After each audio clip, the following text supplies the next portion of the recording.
아니, 한 명을 더 갖겠다고? 너희들 진짜 제정신이야? 둘 키우다 보니 쌍둥이라서 조금 아쉽더라고요. 동생이 있었으면 좋겠다 싶어요. 둘도 힘든데 어떻게 셋을 키워? 엄마 아버지가 지금처럼 계속 도와주시면 되죠. 그걸 말이라고 해. 나도 그렇고 너희 엄마 무릎이랑 허리 다 망가진 거 몰라? 엄마가요? 그래, 니들이 알 턱이 있나? 맨날 평일이건 주말이건 맡겨놓고 놀러 다니느라 바빠서 애들이 어떻게 크는지 부모가 얼마나 힘든지 안중에도 없었잖아. 그게 아니라 저희도 둘 다 맞벌이 하느라 힘들었어요. 힘들다는 놈들이 셋째는 무슨 셋째야? 있는 애들이나 신경 써서 잘 키워. 앞으로는 주말이건 평일이건 절대 안 봐줄 거다. 엄마 아버지 손주잖아요. 언제는 손주 보고 싶다고 하셨으면서. 그래, 그 손주 질리도록 실컷 봤으니까 이제 됐다. 둘이면 됐지 셋까지 볼 필요도 없고. 너희들은 힘든 줄 모르니까 또 하나 낳아서 우리 집에 던져놓으려고 그래. 애들이 무슨 장난감인 줄 아냐? 오늘 이야기 속의 주인공은 66세 김 씨와 그의 아들 며느리에 관한 사연입니다.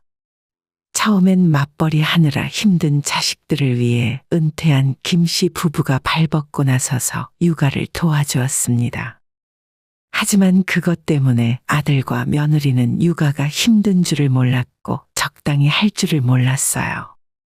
김 씨 부부가 아들의 집을 방문했을 때 화장실 변기 커버를 내리지 않았다며 그렇게 무안을 주고 화를 내던 며느리가 아이들을 맡기러 찾아왔을 때는 둘도 없는 착한 며느리처럼 행동했습니다. 쌍둥이 남자 손주 둘을 돌보느라 늙은 부모의 허리가 휘는 줄도 모르고 육아가 별거 없다는 말을 하는 아들 며느리를 보며 기가 막혔습니다. 어떻게 보면 자식과 같은 동네에 살고 있는 것 자체가 불행의 시작이었어요. 애초에 가까이 살지 않으면 이런 부탁을 매일 들어줄 필요도 없었겠죠. 김 씨 부부에게는 딸이 하나 그리고 아들이 하나 있었습니다. 딸이 먼저 결혼을 했는데 김 씨의 집에서 차로 30분 정도 걸리는 옆 동네에 자리 잡고 살게 되었어요. 딸은 아들을 하나 낳았고 아이가 생긴 뒤에도 여전히 사위와 함께 맞벌이를 하고 있었습니다. 너 애 키우랴 일하랴 안 힘들어? 안 힘들긴 엄청 힘들지. 그래도 어쩌겠어. 먹고 살려면 맞벌이를 해야 하는데. 그나마 퇴근 시간까지 어린이집에서 애를 봐주니까 다행이야. 너 야근하는 날은 어떡하니? 그런 날엔 이서방이 일찍 퇴근하고 애 봐주니까 괜찮아. 딸은 맞벌이를 하며 아이를 키우면서도 김 씨 부부에게 아이를 봐달라고 부탁한 적이 손으로 꼽을 정도로 적었습니다. 그리 멀지 않은 거리에 살고 있었지만 부모가 힘들까봐 부탁을 하지 않았어요. 너희 바쁠 때는 우리한테 말해. 가끔 한 번은 봐줄 수도 있어. 생각을 안 해본 것도 아닌데 한 번, 두 번 부탁하기 시작하면 버릇될 것 같아. 엄마도 아빠도 힘들잖아. 그리고 이서방이 절대 장인 장모님 힘들게 하지 말래. 사위와 딸은 정말 생각이 깊고 보고 있으면 기특했어요. 가끔 주말에 손주를 데리고 놀러 오면 늘 반갑고 잘해주고 싶은 마음이었죠. 그런데 문제는 아들이 결혼을 하면서부터 시작이었어요. 뭐? 신혼집을 우리 동네에 구하겠다고? 너 여자친구가 시댁 옆에서 살자고 하면 불편해할 텐데. 아니에요. 벌써 이야기 다 끝났어요. 딱 저희 마음에 드는 집이 나왔더라고요. 가까이 살면 좋잖아요. 나중에 애 생기면 부모님 도움도 받으면 좋고. 아들과 며느리는 바로 길 건너에 있는 아파트를 신혼집으로 정했고 김 씨 부부는 혹시라도 며느리가 불편해하진 않을지 걱정이 되었습니다. 하지만 본인들이 상관없다고 하면 굳이 나서서 말릴 이유는 없었어요. 자식이랑 가까이 지내고 앞으로 태어날 손주도 자주 볼 수 있어서 좋다 생각했습니다. 몇 달 후 아들은 결혼을 하게 되었고 처음 말한 대로 김 씨의 집과 정말 가까운 곳에 신혼집을 얻었어요. 신혼여행을 다녀와 집들이를 하겠다는 말에 초청을 받고 아들의 집에 찾아갔습니다. 구조는 김 씨의 집과 비슷했는데 내부 인테리어를 새로 싹 바꿔서 그런지 새 집처럼 깔끔하고 좋았어요. 특히나 살림을 하는 당사자인 김 씨의 아내 눈에는 정말 좋아 보였는지 연신 집을 두리번 거리느라 정신이 없었죠. 집 구경 좀 더 해도 되니? 아, 네. 그런데 방에는 들어가시면 안 돼요. 거실과 주방만 구경하라는 며느리의 말에 아내가 살짝 멋쩍은 듯 웃고 말았습니다. 김 씨는 집에는 크게 관심이 없어서 소파에 앉아 있었는데 괜히 며느리의 눈치가 보이는 것 같았고 불편했어요. 화장실이 어디냐? 잠시 후 며느리가 준비한 식사를 하다가 화장실에 가고 싶어진 김 씨가 자리에서 일어났고 화장실에서 소변을 본 후에 손을 씻고 다시 식탁으로 돌아왔죠. 김 씨가 자리에 앉자마자 며느리가 빠르게 화장실로 들어가더니 잠시 후에 나와서 김 씨에게 이렇게 말을 하는 겁니다. 아버님, 저희 집은 원래 앉아서 소변 봐야 해요. 아버님한테 그런 말씀 드리긴 싫었는데 그래도 사용하시고 변기 커버는 다시 내려놓으셨어야죠. 그래, 알겠다. 우리 집에서는 안 그랬으니까 몰랐지. 며느리의 날카로운 반응에 김 씨가 당황해서 멋쩍은 웃음을 지었지만 며느리는 거기에서 끝나지 않고 식사가 끝날 때까지 변기 커버 이야기를 계속 꺼냈어요. 며느리 눈치를 보느라 김 씨 부부는 속이 얹히는 기분이었고 이럴 거면 집들이를 괜히 왔다는 생각까지 들었어요. 식사가 끝나자마자 피곤하다는 핑계로 집에 돌아왔고 그날 이후로 김 씨 부부는 아들 며느리와 거리를 두게 되었습니다. 워낙 가깝게 살고 있어서 아예 안 보고 지내는 것은 아니었지만 일단 아들의 집에는 절대 찾아가지 않았고 볼 일이 있으면 김 씨의 집이나 밖에서 따로 약속을 잡고 만났어요. 그리고 먼저 연락하는 일도 거의 없었죠. 며느리가 불편한 기색을 숨기지 않으니 김 씨 부부도 편할 수가 없었죠. 며느리도 아들도 지금 이 정도의 관계에 불만이 없는 것 같았습니다. 거리를 두고 살았더니 오히려 갈등 없이 지내게 된 것 같았죠. 하지만 얼마 후 며느리가 아이를 낳게 되면서 관계는 180도 달라지게 되었습니다. 애초에 뱃속 아이가 쌍둥이라는 걸 알게 된 순간부터 기쁨도 많았지만 그 이상으로 걱정도 많이 했던 것 같아요. 쌍둥이를 낳은 뒤로 아들은 부쩍 김 씨 집에 홀로 찾아오는 날이 늘었습니다. 넌 왜 또 집으로 안 가고 여기로 왔어? 엄마 집에서 저녁 먹고 가려고요. 애들 엄마가 혼자 고생하고 있을 텐데 여기서 이렇게 시간 때우다가 또 싸우는 거 아니냐? 집에서 애 보는 게 뭐가 힘들어요? 저는 밖에서 돈 버느라 더 힘든데. 그런데도 맨날 집에 가면 애 보라고 바가지 긁는 바람에 밥도 제대로 못 먹어요. 자꾸 이러다가는 언젠가 아들이 이혼을 하거나 아예 짐을 싸들고 김 씨의 집으로 쫓겨날 수도 있다는 생각이 들었어요.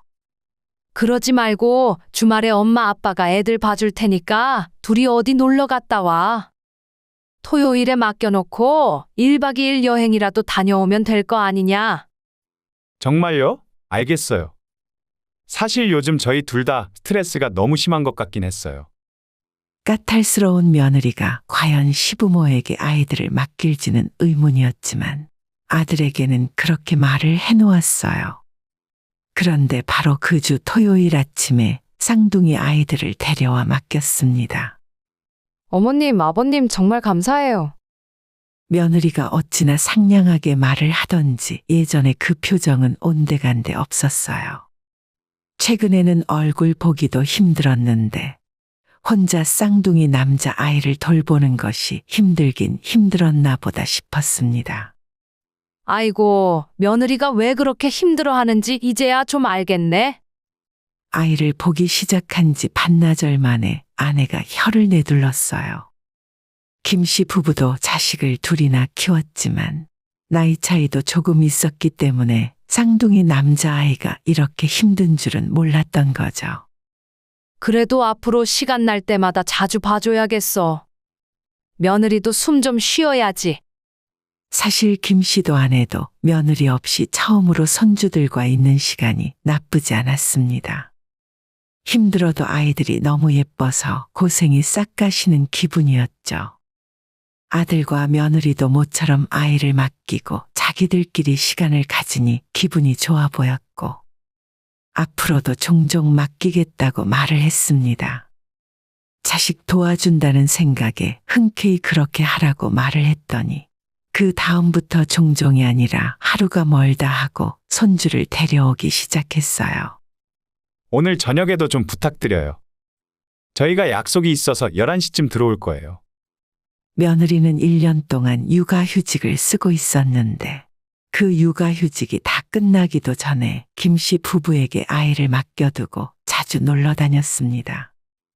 대부분 같이 찾아오지도 않았고, 아들이 두 아이를 한꺼번에 데려와 맡기고 갔습니다. 어떨 때는 김 씨의 집이 어린이집이라도 된 것 같은 기분이 들었어요. 애 키우는 것이 힘든 일인 줄은 알고 있었고, 김 씨 부부도 은퇴를 하고 시간적인 여유가 있었으니 별말은 하지 않았어요. 하지만 그 횟수가 점차 늘어가며 뭔가 잘못되어 간다는 느낌을 받았습니다. 어느 날 3일 연속으로 아이를 봐주고 또 주말에도 봐달라는 아들의 부탁에 김 씨가 입을 열었습니다. 너희 엄마도 허리가 아파서 이제 힘들어해. 가끔 한 번씩 맡기는 건 괜찮은데 어지간하면 애들은 엄마가 봐야지. 그러자 아들이 아무렇지 않다는 듯 대답했어요.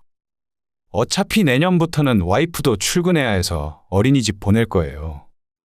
정말 듣던 중 반가운 소리였습니다.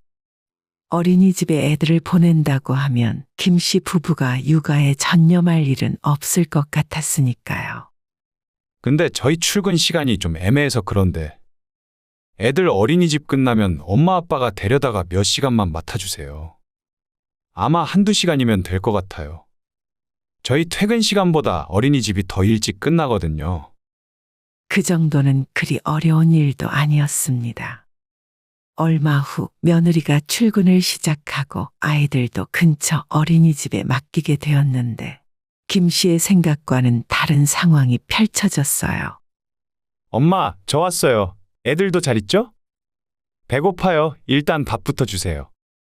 며느리는 항상 늦게 퇴근한다며 김 씨의 집에 얼굴도 보이지 않았고, 아들이 손주들을 데리러 와서는 저녁 먹고 늦게까지 있다가 넘어갔어요.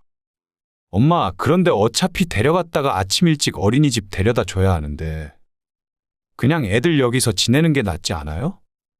뭐? 우리 집에서 재우자고? 아들은 아예 김 씨와 아내에게 아이들을 전적으로 맡겨버렸습니다. 평일 내내 아이들은 김 씨의 집에 있고 주말에나 데려가겠다는 소리였어요. 그럼 너희들은 애들을 주말에만 보겠다고? 당분간은 그래야 할 것 같아요. 저희 퇴근하고 집에 와도 애들 때문에 쉴 수가 없어요. 김 씨와 아내는 크게 고민이 되었습니다. 아무리 어린이집에 보낸다 해도 주중에 5일이나 두 손주를 계속 데리고 있는 건 보통 힘든 일이 아니었으니까요. 하지만 일하는데 지장이 있다는 아들의 말에 어쩔 수 없이 허락을 하게 되었죠. 졸지의 손주들은 김 씨의 집에서 키우게 되었습니다.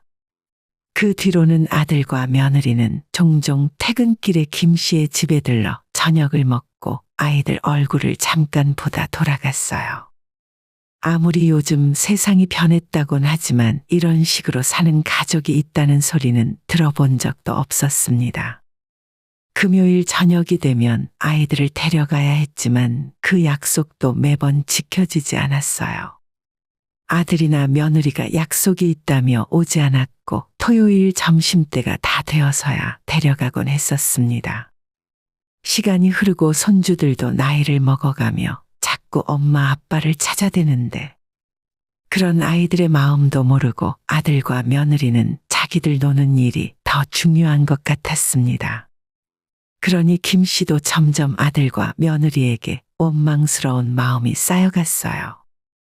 회사 일 때문에 어쩔 수 없이 아이들을 맡겼더라도 주말이 되면 빨리 와서 데려가야 하는 게 맞는 거라 생각했으니까요. 내가 애들 데리고 놀이터라도 갔다 올게.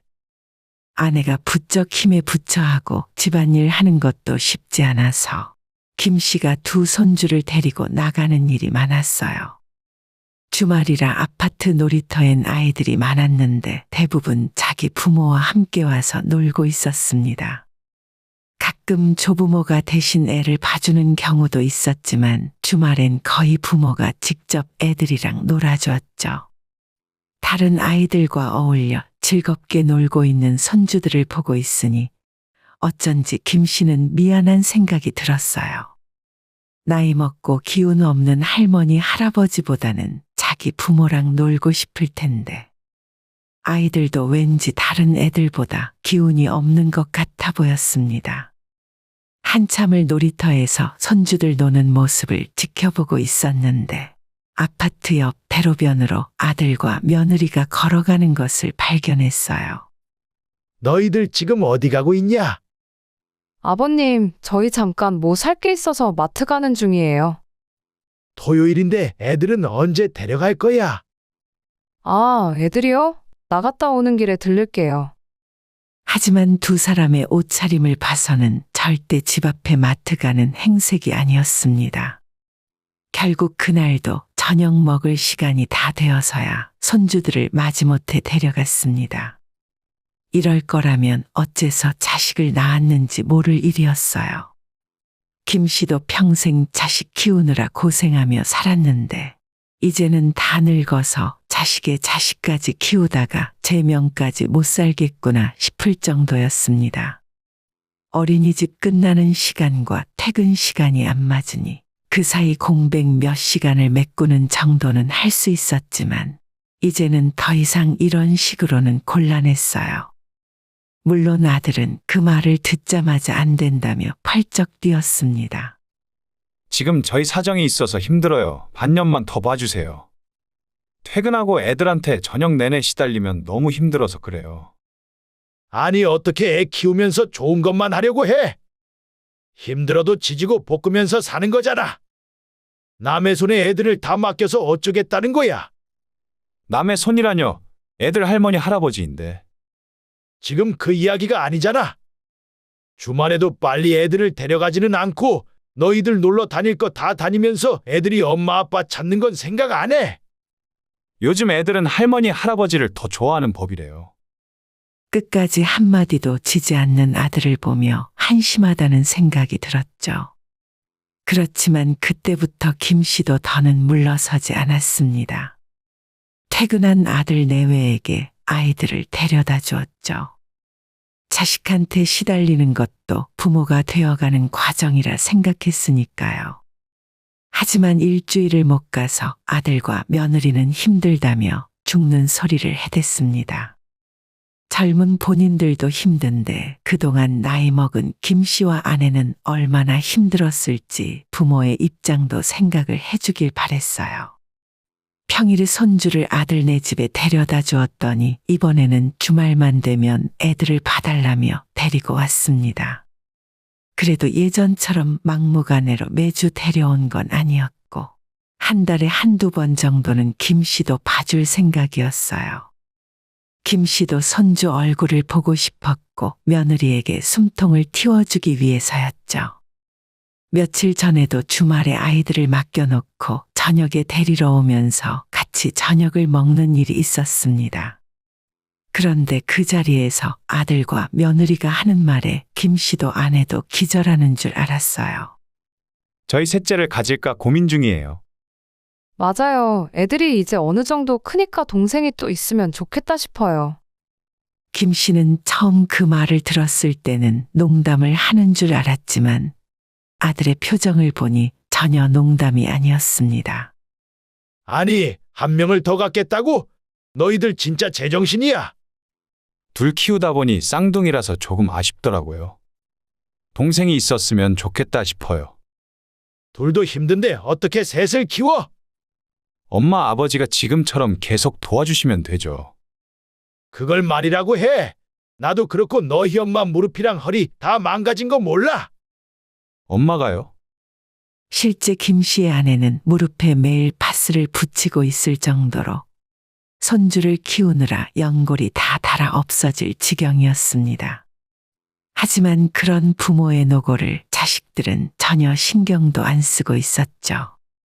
그래? 니들이 알턱이 있나? 맨날 평일이건 주말이건 맡겨놓고 놀러 다니느라 바빠서 애들이 어떻게 크는지 부모가 얼마나 힘든지 안중에도 없었잖아. 그게 아니라 저희도 둘 다 맞벌이 하느라 힘들었어요. 힘들다는 놈들이 셋째는 무슨 셋째야? 있는 애들이나 신경 써서 잘 키워. 앞으로는 주말이건 평일이건 절대 안 봐줄 거다. 엄마 아버지 손주잖아요. 언제는 손주 보고 싶다고 하셨으면서.